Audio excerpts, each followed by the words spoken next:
Hello everyone, welcome back to my channel. तो आज की इस वीडियो में मैं आपके साथ शेयर करने वाली हूँ detail explanation of chapter 1 of class 9 NCERT the French revolution. तो 14 जुलाई 1789 की मॉर्निंग को पेरिस शहर में भगदड़ मची हुई थी, क्योंकि रूमर्स स्प्रेड हो गए थे कि जल्द ही आर्मी सिटीजन पर ओपन फायर करने वाले हैं।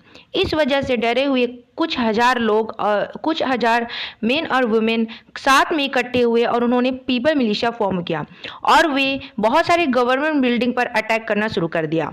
कुछ 100 लोगों ने मार्च किया eastern part of the city और उन्होंने वहाँ की जो फोर्ट्रेस की जो प्रिजन थे, जेल था, वहाँ उन्होंने हमला कर दिया, इस उम्मीद से कि वहाँ उन्हें कुछ हथियार एम्यूनिशन मिलेंगे।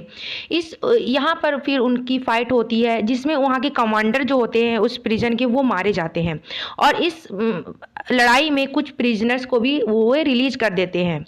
हालांकि जो वो प्रिजन था वह स्टिल वो बहुत सारे लोगों के द्वारा हेट किया जाता था, क्योंकि वो वहाँ के जो किंग है उनका पावर को वो दिखाता था।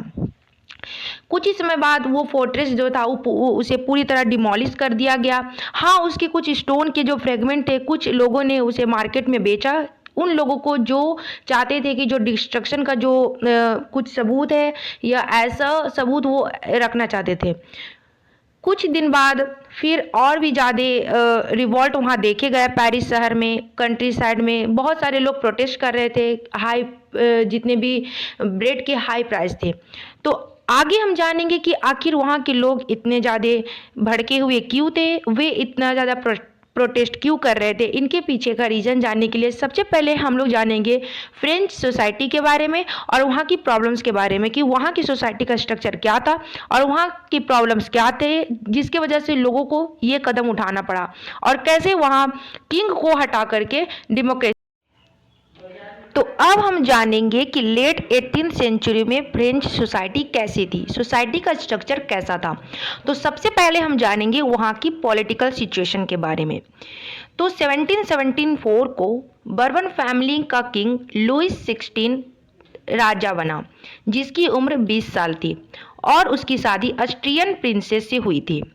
जब वो राजा बना तो उसने पाया कि जो भी शाही ट्रेजरी है वो खाली हो गई है। ये ट्रेजरी खाली होने की वजह थी फ्रांस का लंबे समय से युद्ध में होना।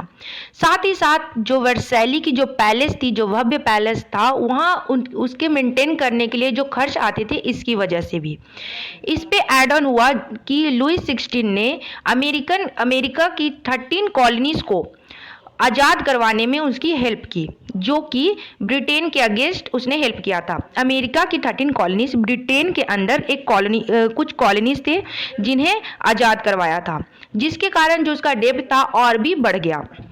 जो भी लेंडर्स थे जिन्होंने स्टेट को कर्ज दिया था, उन्होंने 10% इंटरेस्ट लोन पे चार्ज करना शुरू कर दिया।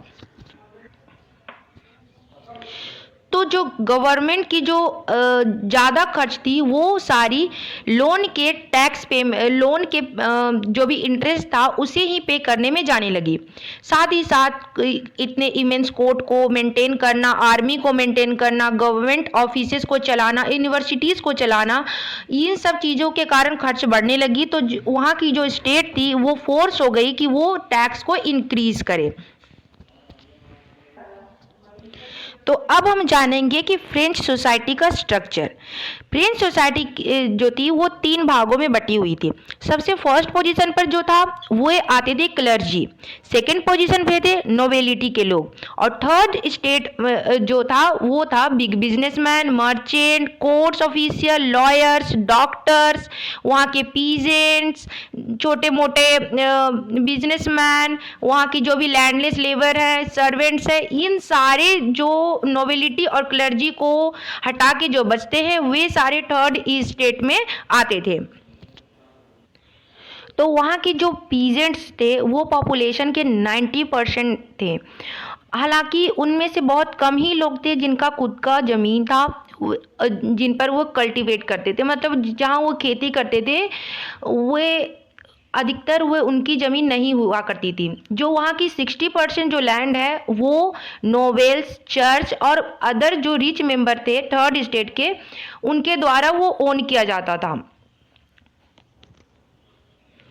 फर्स्ट टू ई स्टेट के जो लोग हैं जैसे कि क्लर्जी और नोबिलिटी, ये लोग बाई बर्थ कुछ प्रिविलेजेस भी इन्हें मिलती थी। सबसे इम्पॉर्टेंट जो इनकी प्रिविलेजेस थी कि उन्हें टैक्स नहीं देना पड़ता था स्टेट को।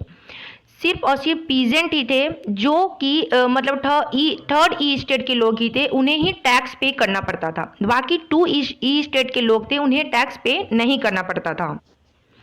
इसके अलावा जो पीजेंट थे उन्हें वहाँ के जो लॉर्ड थे उनको भी उन्हें सर्विस देना पड़ता था। उनके घर के काम, उनके फील्ड में काम करना पड़ता था। साथ ही साथ उन्हें आर्मी में पार्टिसिपेट करना पड़ता था, और या तो वो बिल्डिंग रोड कंस्ट्रक्ट हो रहा हो तो उसमें उन्हें पार्टिसिपेट करना पड़ता था। मतलब अपने काम के अलावा भी उन्हें स्टेट के लिए सर्विस देना पड़ता था और काम करना पड़ता था। तो अब हम जानेंगे फ्रेंच सोसाइटी की टैक्स स्ट्रक्चर के बारे में। तो जो थर्ड ई स्टेट के लोग थे उन पे दो तरह का टैक्स लगाया जाता था। पहली होती थी तीतेस, जो कि चर्च के लोग उनसे टैक्स लेते थे, उनका शेयर होता था। तीतेस एक तरह का टैक्स था जो कि चर्च द्वारा लगाया जाता था, जो कि एग्रीकल्चर प्रोड्यूस का 1/10 पार्ट होता था, जो कि एज अ टैक्स पीजेंट जो है देते थे चर्च को। और अंत में जितने भी थर्ड ई स्टेट के लोग थे वे टैक्स जो है स्टेट को पे करते थे, जो कि डायरेक्ट टैक्स होता था जिसे टैलिस कहा जाता था। और इसके अलावा उन पर कई बहुत सारे इनडायरेक्ट टैक्स भी लगाए जाते थे, जो कि वहाँ के डेली कंजप्शन के जो आइटम्स होते थे उन पर लगाए जाते थे, जैसे कि सॉल्ट, टबैको हुए, इन सब चीज़ों पर भी टैक्स था। तो जितने भी फाइनेंशियल एक्टिविटी जो होती थी स्टेट की, उन सारी फाइनेंशियल एक्टिविटी का जो वर्डन था वो थर्ड ई स्टेट के लोग ही अकेले संभालते थे। फर्स्ट और सेकेंड ई स्टेट के लोग इन सब से आजाद थे, उन्हें नहीं देना पड़ता था, सिर्फ इन्हें ही देना पड़ता। तो ये थी वहाँ की सोसाइटी की स्ट्रक्चर और वहाँ की पॉलिटिकल सिचुएशन। अब हम जानेंगे कि वहाँ की लोगों की क्या क्या प्रॉब्लम्स थे। तो चलिए आगे बढ़ते हैं। जो फ्रांस की जो पॉपुलेशन थी वो 1715 में 23 मिलियन से 1789 में 28 मिलियन हो गई, जिससे डिमांड जो है वो बहुत ज़्यादा बढ़ने लगा फूड ग्रेन्स का, और जबकि प्रोडक्शन जो है वो डिमांड के साथ पेस नहीं रख पाया। डिमांड ज़्यादा थी और प्रोडक्शन कम था, जिससे क्या हुआ कि वहाँ की जितनी भी चीज़ें थी उनकी प्राइस बढ़ने लगी। जो ब्रेड था, जो कि वहाँ की स्टेपल डाइट थी, ज़्यादा से मेजोरिटी लोग वहाँ ब्रेड ही खाते थे, उसकी जो है प्राइस बहुत ज़्यादा बढ़ गई। जितने भी वर्कर्स थे वो एम्प्लॉयड थे, लेबरर्स थे, वर्कशॉप में काम करते थे, उन्हें फिक्स वेजेस मिलती थी, उन्हीं पर वे काम करते थे। लेकिन जो उन्हें सैलरी मिलती थी, जो उन्हें वेजेस मिलते थे, वो जो प्राइस बढ़ रही थी उसके साथ वो कहीं ना कहीं मेल नहीं खा रही थी। प्राइस ज़्यादा था, उन्हें वेजेस कम मिल रहे थे। सो इससे क्या हुआ कि जो पुअर और रिच के बीच जो गैप है वो बहुत ज़्यादा बढ़ने लगी, और ये सिचुएशन और भी ज़्यादा ख़राब हो जाती थी जब भी वहाँ सूखा पड़ जाता था या अच्छे से बरसात नहीं हो, कुछ भी प्रॉब्लम होते थे खेती से रिलेटेड, तो हार्वेस्ट अच्छा नहीं होता था, जिससे ये सिचुएशन और भी बद से बदतर हो जाती थी, जिससे बहुत सारे क्राइसिस वहाँ होते रहते थे। ये सारी जो सिचुएशन थी वो ओल्ड रिजाइम ऑफ फ्रांस की थी, जो कि सोसाइटी जो है 1789 के पहले की जो फ्रांस की जो इंस्टीट्यूशन थे, सोसाइटी थी, उसे फ्रेंच की ओल्ड रिजाइम के नाम से जाना जाता था। तो आगे की वीडियो में हम जानेंगे कि ये जो फ्रांस में जो स्टार्टिंग में हमने देखा कि कैसे लोग इकट्ठा हुए और उन्होंने हमला करना शुरू कर दिया, तो उनकी क्या वजह रही। तो अब तक हम लोग ने जाना कि वहाँ का स्ट्रक्चर क्या था, पॉलिटिकल सिचुएशन क्या थी। तो आगे की वीडियो के लिए बने रहे मेरे साथ। अगर आपको मेरी वीडियो पसंद आई हो तो please like, share and subscribe करना ना भूलें। Thank you so much for watching my video.